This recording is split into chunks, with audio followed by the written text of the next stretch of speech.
3年11月13日午後7時打ち上げ、小千谷花火愛好会様奉納。天に旅立った今は亡き肉親を思い、新しく生まれきた我が子の健やかな成長を祈り、COVID-19 の早期解決を切に願い、全国各地の花火大会をはじめとする各種イベント、制約なく行われるよう祈り、戦い演歌工業様をはじめとする全国の演歌店のこれからの繁栄を願う。来年の片貝祭り、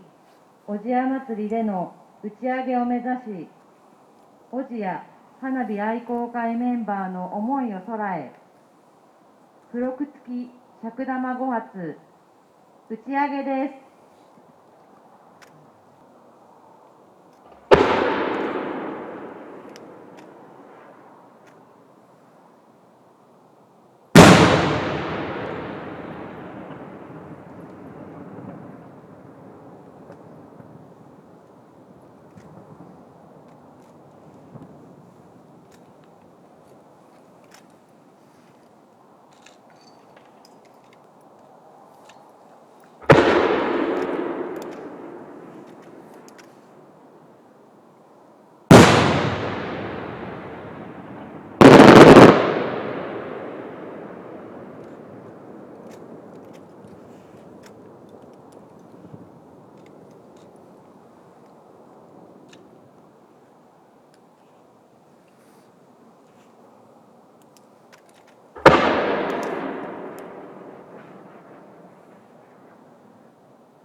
ありがとうございました。